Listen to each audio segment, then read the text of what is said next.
Some truths are so painful that most people look away. But 5 children, 5 innocent lives, were lost because too many people did exactly that.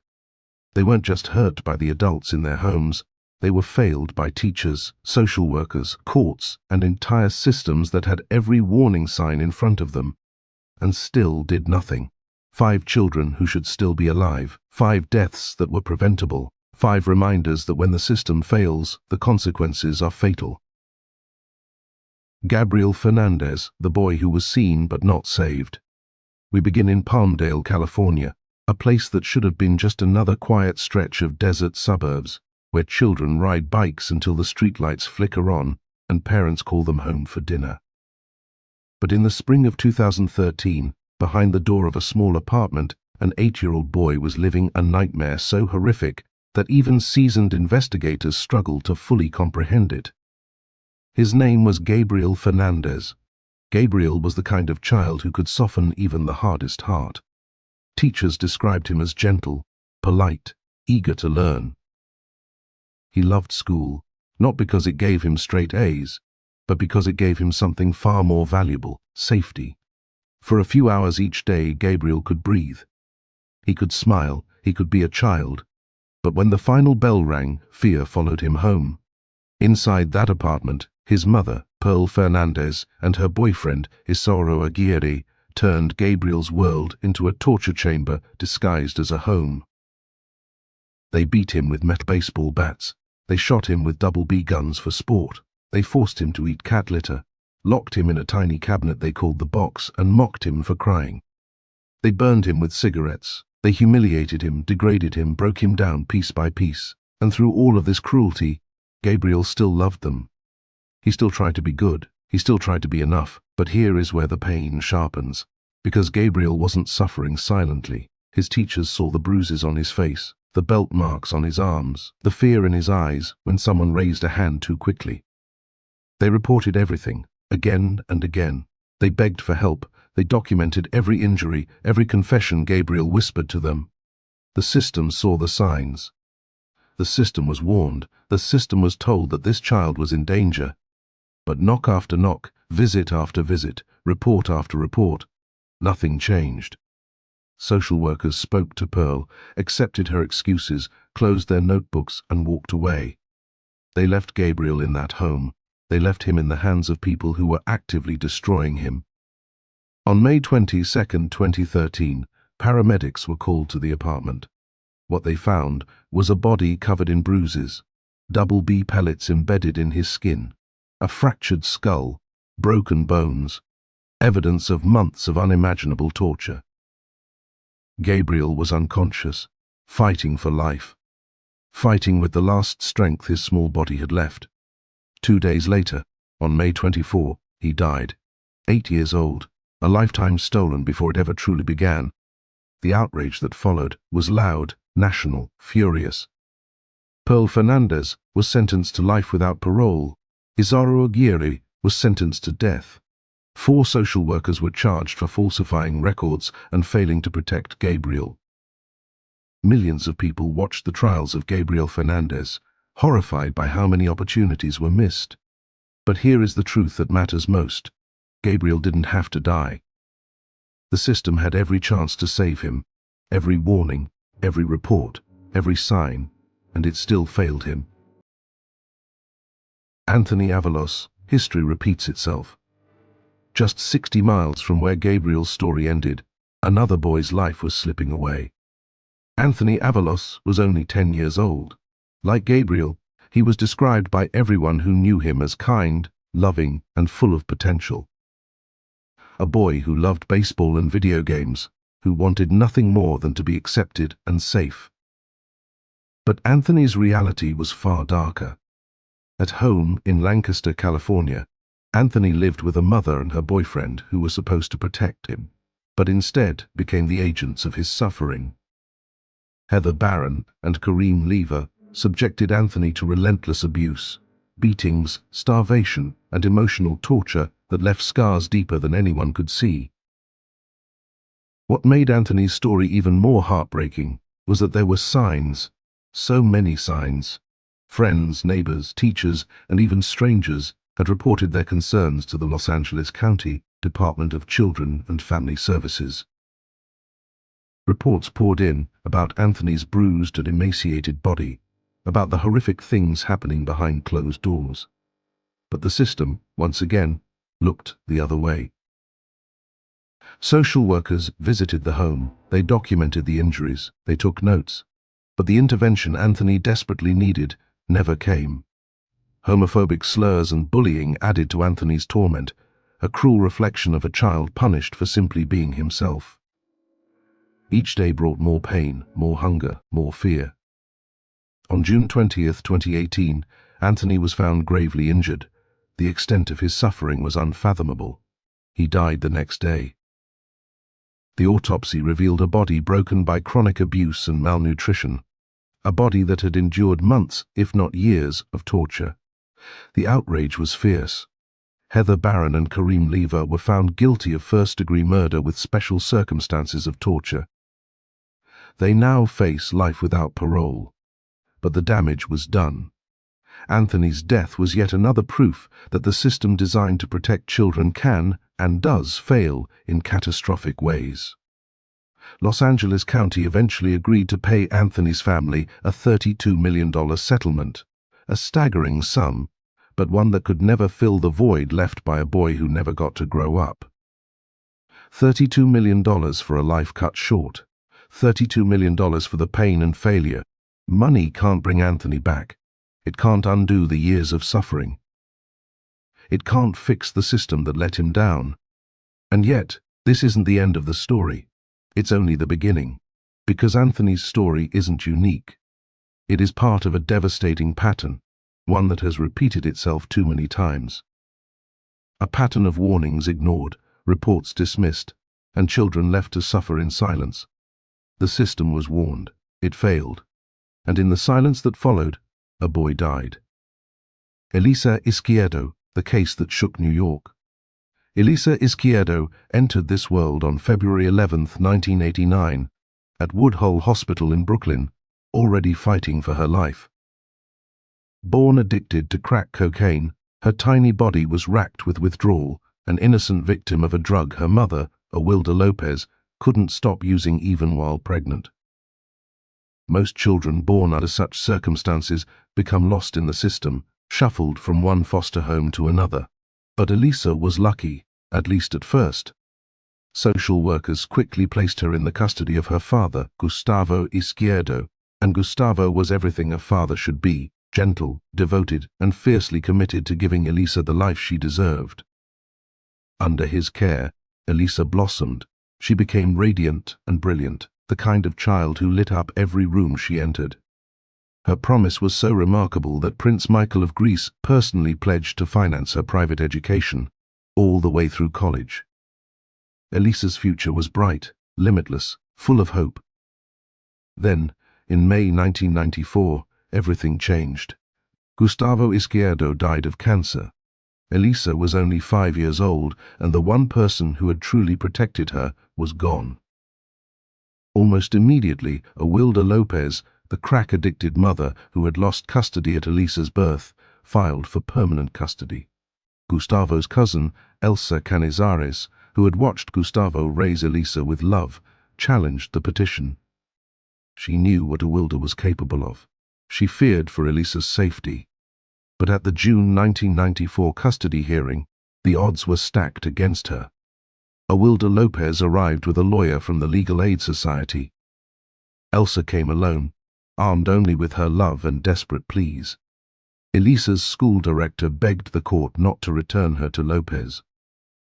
Yet Judge Phoebe Greenbaum awarded custody to Awilda Lopez. That decision was a death sentence. What followed was a nightmare beyond comprehension. Over the next 18 months, Elisa endured abuse so severe and relentless that even hardened investigators were shaken. Awilda Lopez didn't just beat her daughter, she destroyed her, methodically and sadistically, day after day. Elisa was punched and beaten with objects. She was forced to eat her own feces. Lopez used her tiny head to mop the floor, grinding Elisa's face into the ground like she was nothing more than a tool. Elisa's desperate pleas for mercy went unanswered. Some neighbors may have called authorities, but no one came to save her. On November 22, 1995, 6-year-old Elisa Izquierdo died of a brain hemorrhage. But that was only the final injury in a horrifying litany of cruelty. When authorities found her body, they documented broken fingers, one with bone protruding through the skin, burns, cuts, and internal injuries. The autopsy revealed trauma to her genitalia and rectum, evidence of sexual abuse. Officials called it the worst case of child abuse they had ever seen. And here's the hardest truth. Over Elisa's 6 years, city authorities had been notified at least 8 times about concerns for her safety. 8 times. The system knew. The system had chances to intervene, and it failed. Awilda Lopez was sentenced to 15 years to life in prison for murdering her daughter. But the real tragedy was that Lopez did not act alone. A judge ignored warnings and gave custody to an addict. Social workers failed to follow up. Agencies let reports slip through the cracks. Neighbors heard, but did not do enough. A city failed a brilliant little girl.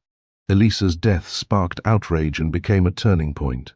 Months later, New York City implemented Elisa's law, an overhaul of the child welfare system that increased accountability and communication and made it harder for children to slip through the cracks. Elisa Izquierdo never got to live the life she deserved, but her legacy lives on as a painful reminder. When the system fails, children pay the ultimate price. Even with reforms, promises, and national attention, children still die.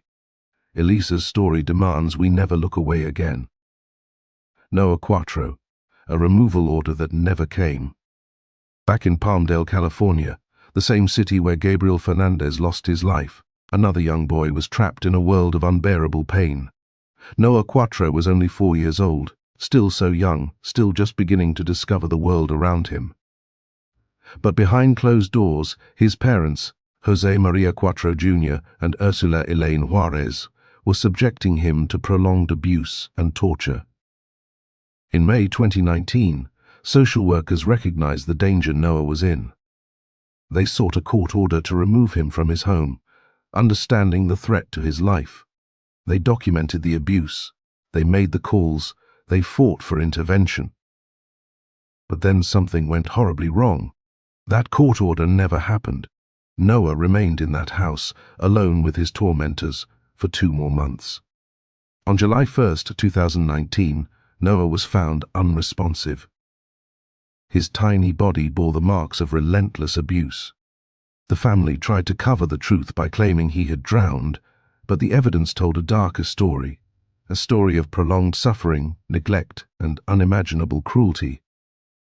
Noah died, just 4 years old. The system had known, the system had tried to act, but the wheels of bureaucracy failed to turn in time. Jose Cuatro Jr. pled no contest and was sentenced to 32 years to life. Ursula Juarez received 22 years to life. Los Angeles County agreed to a $20 million settlement with Noah's family, a painful admission of failure. But money cannot bring back the life stolen from a child. It cannot answer how a court order meant to save him was never enforced. Noah's death forces us to ask a haunting question: how many more children are trapped in this endless cycle of warning and failure? His story is a painful echo of those before him, a reminder that promises and paperwork are meaningless without real action. Emani Moss, a voice silenced by neglect. In Lawrenceville, Georgia, a quiet suburban town, a tragic story unfolded that shook a community and exposed a system's heartbreaking failure to protect one of its most vulnerable children. Emani Gabriel Moss was just 10 years old, full of potential, full of life, and like any child, deserving of love, safety, and a future. Emani loved reading, dancing, and spending time with her family. She had dreams and joys that every child should have the chance to explore. But behind closed doors, Emani's reality was horrifyingly different. Instead of warmth and care, she was trapped in a world of severe neglect, starvation, and abuse. Between 2010 and 2013, Emani's life was marked by suffering that those around her could not ignore. School officials, neighbors, and others noticed bruises and scabs on her fragile body. Reports were made to the Georgia Division of Family and Children Services, raising urgent concerns about her safety. Yet, despite these warnings, nothing was done to save her. Emani's stepmother, Emani Moss, had a history of child cruelty charges and probation, but still became the adult responsible for Emani's care. The abuse Emani endured was prolonged and severe. Evidence presented at trial showed that she was confined, starved for weeks, and subjected to physical torment that left her body wasted and fragile. By the time of her death on October 28, 2013, Emani weighed just 32 pounds, about the size and weight of a toddler, far younger than her 10 years. Her organs showed extreme wasting, her body ravaged by starvation and neglect. The autopsy painted a devastating picture of prolonged abuse that no child should ever endure. What followed was as cruel as the abuse itself. After Emani died, her father, Emani Moss, and Emani Moss tried to hide the truth. They wrapped her tiny body and attempted to burn it in a trash can using lighter fluid and charcoal, hoping to erase any evidence of the horrors she had suffered. The discovery of her remains in that trash can sent shockwaves through the community and the nation. The legal consequences were severe. In 2015, Emani Moss pleaded guilty to felony murder and was sentenced to life in prison without the possibility of parole. Emani Moss was found guilty in 2019 on multiple counts, including malice murder, felony murder, cruelty to children, and concealing a death. She was sentenced to death and remains the only woman on death row in Georgia. But beyond the courtroom, Emani's death ignited harsh criticism of the Georgia Division of Family and Children Services. Investigations revealed that child welfare workers had received numerous tips and had opportunities to intervene, opportunities that were missed. This led to internal disciplinary actions and spurred the Georgia Child Welfare Reform Council to recommend sweeping changes aimed at preventing such tragedies in the future. Emani's grandmother later filed a civil lawsuit against DFCs, alleging negligence and missed chances to protect Emani. Emani's story is heartbreaking and haunting. It serves as a painful reminder that no child should ever be left to starve, to suffer, or to die in silence. Her name must not be forgotten. Her life, though tragically short, must fuel a fierce demand for accountability, vigilance, and real change. Because every child deserves more than to be a statistic or a forgotten victim. Every child deserves a chance to live, to grow, to laugh, and to be loved. Emani Moss deserved better, and so do countless children still waiting for someone to see them, hear them, and save them.